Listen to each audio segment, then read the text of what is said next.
కృపగల దేవుడు మన ప్రభునేసే పరిశుద్ధ నామములో కూడి వచ్చిన మీ అందరికీ నా హృదయపూర్వకమైన వందనాలు తెలియజేస్తున్నాను.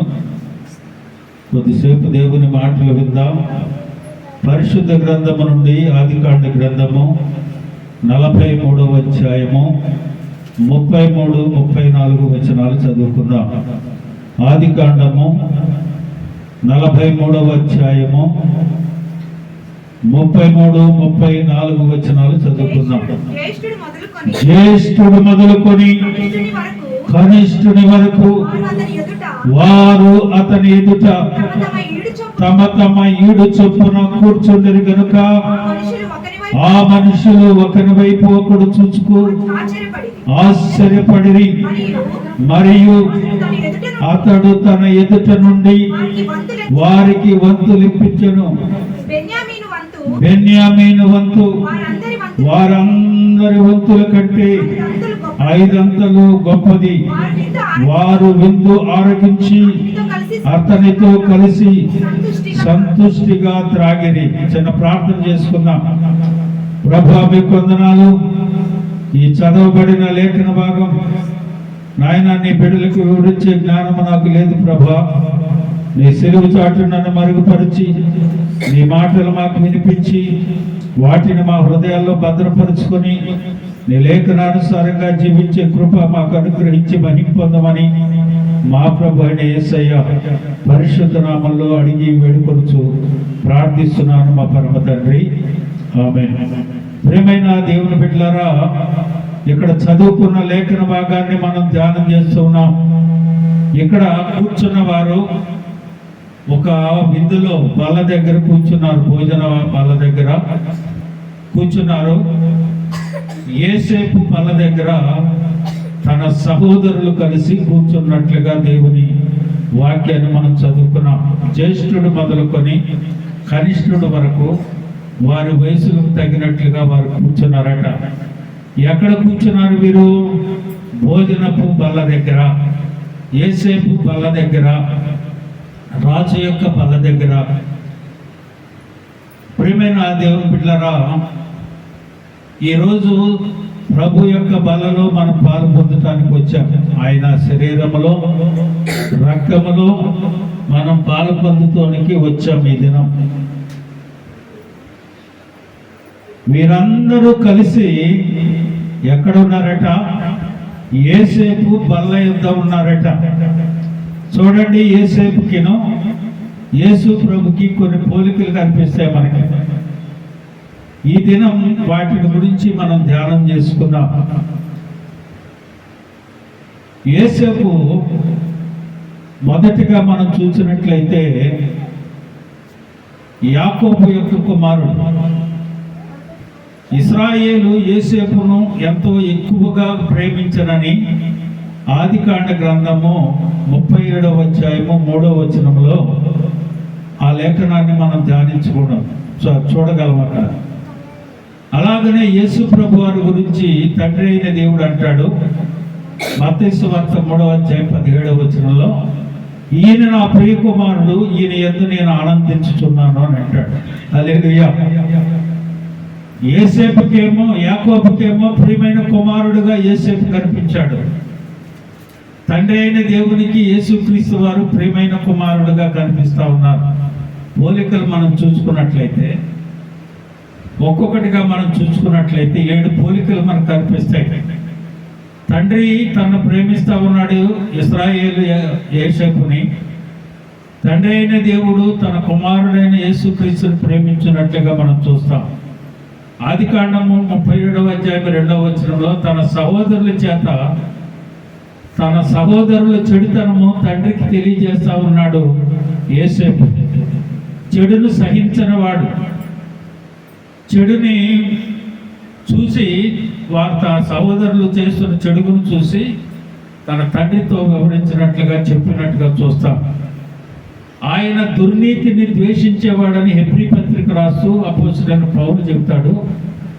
దుర్నీతిని సహించేవాడు కాదు యేసయ్య. అలాగనే యేసేపు కూడా తన సహోదరులు దుర్నీతిని సహించక తన తండ్రితో తెలియజేసినట్లుగా మనం చూస్తాం.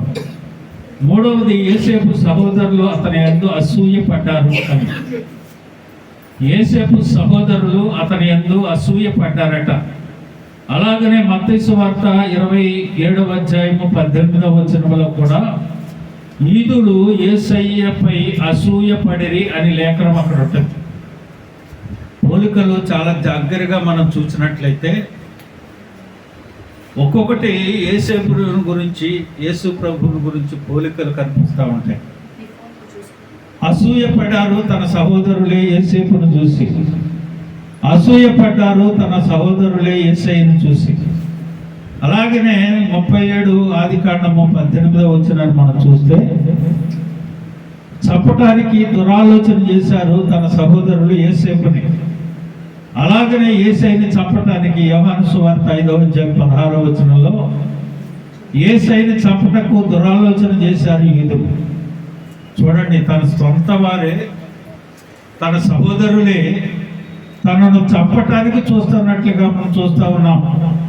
5వదిగా మనం చూస్తే యేసేపు సహోదరులు అతను అమ్మివేసరి 20 తులాల వెండికి అమ్మేశారు యేసేపు. యేసు ప్రభుని ఎంతకు అమ్మాడు? యూదా 30 వెండి నాణాలకు అమ్మేసినట్లుగా చూస్తున్నాం.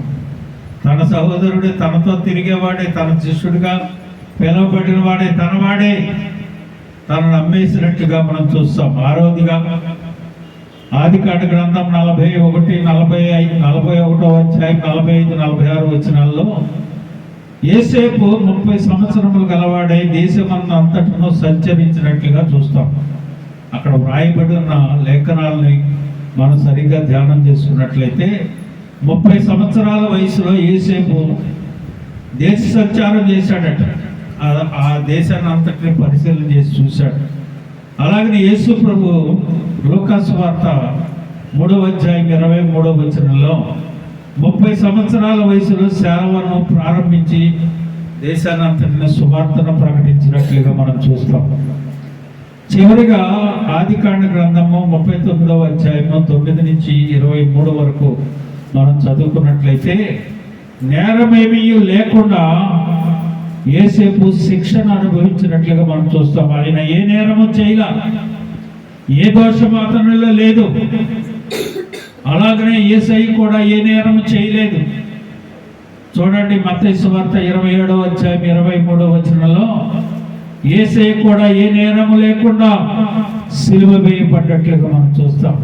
ప్రియమైన దేవుని బిడ్డలారా, ఈ దినం యేసేపుని గురించి మనం ధ్యానం చేసుకుంటున్నాం. తన సహోదరులు తన అమ్మివేసిన, తన సహోదరులు తన ద్వేషించిన, తన సహోదరులు తనను చంపేయడానికి ప్రయత్నం చేసిన యేసయ్య ఏ రీతిగా ప్రేమించి వీరేమి చేయించున్నారో వీరికి తెలియదు కనుక వీరిని క్షమించమని అన్నాడో, ఆ రీతిగానే యేసేపు కూడా అంతగా చేసిన తన సహోదరులను ద్వేషించలేదు, వారిని బాధ పెట్టలేదు, ఇబ్బంది పెట్టలేదు. తన బల్ల యొద్దకు చేర్చుకున్నాడు. హల్లెలూయా!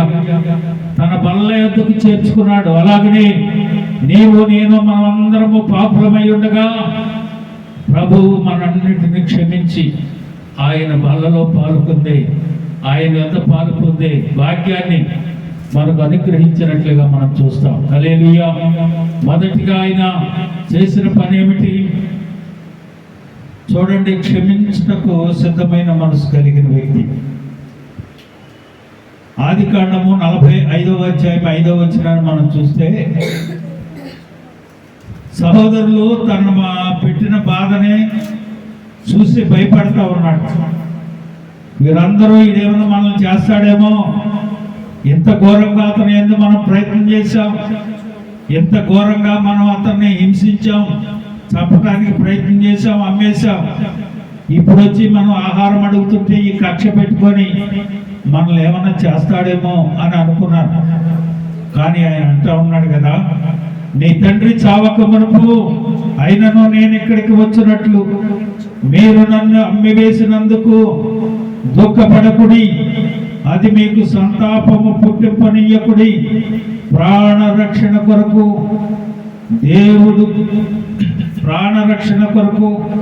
దేవుడు ముందుగా నన్ను ఇక్కడికి పంపించాడు అని అంటున్నాడు. హల్లెలూయా. ఎంత క్షమాపణ గుణం కలిగిన వ్యక్తో చూడండి. దేవుడు మిమ్మల్ని రక్షించడానికి ముందుగా నన్ను ఇక్కడ పంపించాడు, అంతేగాని మీరు నాకేదో హాని చేశారనో, నన్ను హింసించారనో, నన్ను దుఃఖపరిచారనో, నన్ను చంపడానికి ప్రయత్నం చేశారనో, నన్ను అమ్మివేశారనో, వీటన్నిటినీ నా మనసులో పెట్టుకొని మిమ్మల్ని నేనేమన్నా చేస్తానేమో అని మీరు అనుకోవద్దు. ఇది అంతా దేవుని ఏర్పాటు. హల్లెలూయా. ఎంత క్షమాపణ గుణం కలిగిన వ్యక్తో యేసేపు మనం చూడనట్లయితే, ప్రియమైన దేవుని బిడ్డలారా, అలాగనే నిన్ను నన్ను కూడా క్షమించి తన బల్ల యందుకు చేర్చుకుంటా ఉన్నాడు యేసయ్య. హల్లెలూయా. చూడండి, ఆదికాండము 50వ అధ్యాయం 17వ వచనాన్ని మనం చూసినట్లయితే, నీ తండ్రి చావక మునుపు ఆజ్ఞాపించినదేమనగా, మీరు యేసేపుతో నీ సహోదరులు నీకు కీడు చేశారు కనుక దయచేసి వారి అపరాధమును మన పాపమును క్షమించమని ఆయనతో చెప్పుడనెను.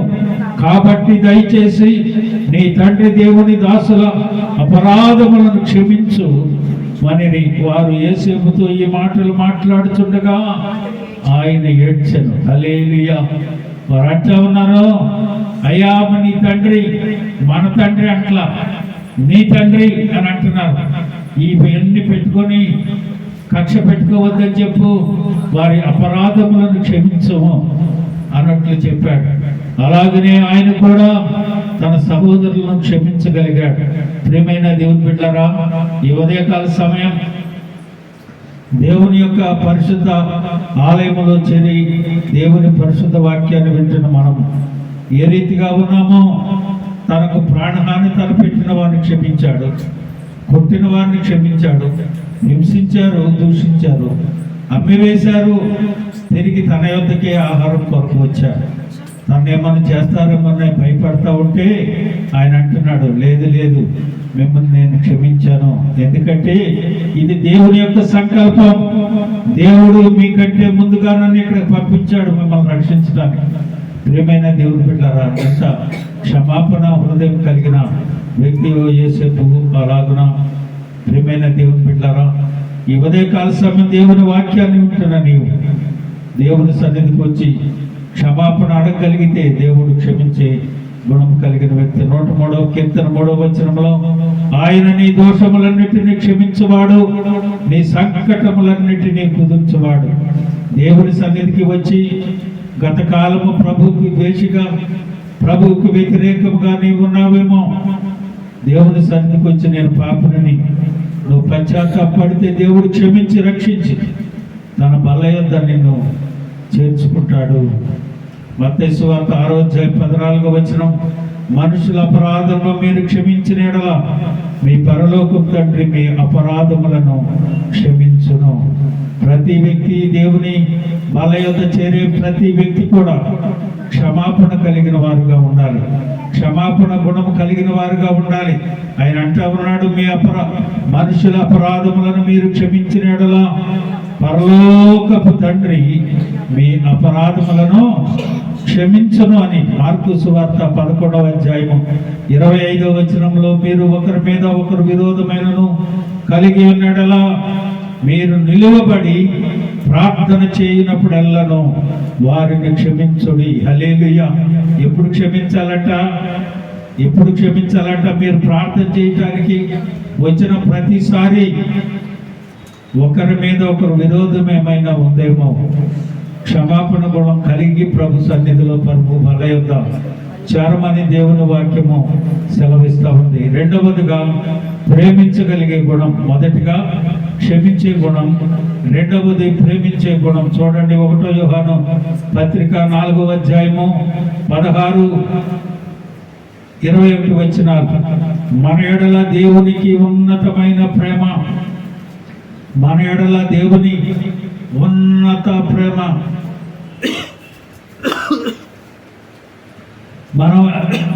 మనం ఎరిగిన వారమై దాన్ని నమ్ముకొనుచున్నాము. దేవుడు ప్రేమ స్వరూపి అయి ఉన్నాడు. ప్రేమ యందు నిలిచి ఉండేవాడు దేవుని యందు నిలిచి ఉండును. ఎవరట? దేవుని యందు ఎవరు నిలిచి ఉంటారో ప్రేమ కలిగిన వ్యక్తులే. ప్రేమ యందు నిలిచుండేవాడు దేవునిలో నిలిచుంటాడని, దేవుని ప్రేమించేవాడు తన సహోదరుని కూడా ప్రేమింపవలెను అనే ఆజ్ఞ మనం ఆయన యందు పొంది ఉన్నాము. ప్రేమైన దేవుని బిడ్డలారా, ప్రేమ అనేది చాలా ప్రాముఖ్యమని దేవుని వాక్యం సెలవిస్తూ ఉంది. అలాగన ఉన్నాడు కాబట్టి, క్షమించగలిగిన వాడు కాబట్టి, ప్రేమించగలిగిన వాడు కాబట్టి, ఈ రోజున నీవు నేను మనం ఎంత ఘోర పాపులమైనా ఆయన బలయంతో చేర్చుకోవటానికి అంత కరుణా సంపన్నుడై మనలను అంత ఇదిగా ప్రేమించిన దేవుని సన్నిధిని మనం ఈరోజు ఉంటా ఉన్నాం. హల్లెలూయా. చూడండి, తర్వాత ఆయనలో ఉన్న గుణం చూడండి. 1 కొరింథీ పత్రిక 13వ అధ్యాయము 4-5 వచనాలు. 1 కొరింథీ పత్రిక 13వ అధ్యాయము 4-5 వచనాలు.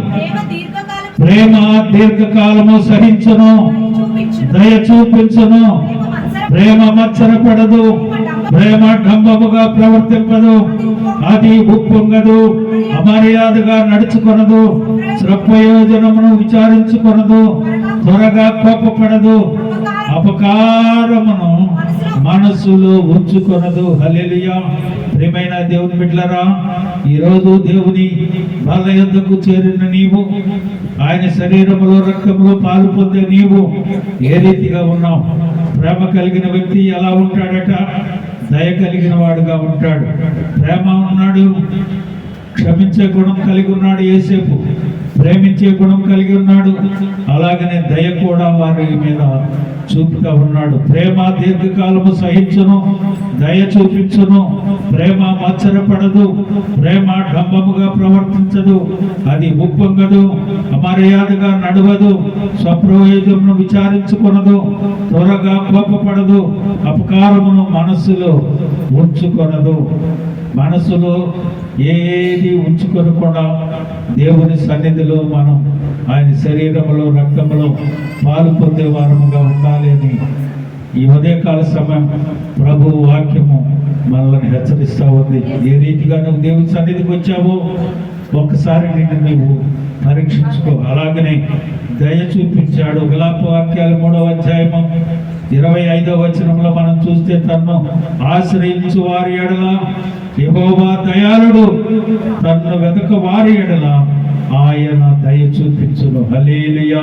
ప్రియమైన దేవుని బిడ్డలారా, మొదటిగా క్షమించే గుణం కావాలి, రెండవది ప్రేమించే గుణం కావాలి, మూడవది దయ చూపే గుణం కావాలి, అలాగనే ఆదరించేది గుణము కూడా కావాలి. 2 కొరింథీ పత్రిక 1వ అధ్యాయము 4వ వచనాన్ని మనం చూస్తే, 2 కొరింథీ 1వ అధ్యాయము 4వ వచనం, దేవుడు మమ్ము ఏ ఆదరణతో ఆదరించుచున్నాడు, ఆ ఆదరణతో ఎట్టి శ్రమలో ఉన్నవారినైనను ఆదరించుటకు శక్తి గలవారగునట్లు ఆయన మా శ్రమ అంతటిలో మమ్మను ఆదరించుచున్నాడు. హల్లెలూయా. ఆదరణకర్త అయిన దేవుడు మన దేవుడు, ఆయన ఆదరించే దేవుడు. ఎట్టి శ్రమలో నువ్వు ఉన్నా ఆదరించే దేవుడు. ప్రియమైన దేవుని బిడ్డలారా, కాబట్టి భయపడకు, నేను మిమ్మల్ని మీ పిల్లలను పోషించుదని చెప్పి ఆదరించి వారితో ప్రీతిగా మాట్లాడను అని యేసేపు గురించి చెప్పబడతా ఉంది. యేసేపు దగ్గరికి తన సహోదరులు వచ్చినట్లుగా యేసయ్యకు మనం వచ్చాం.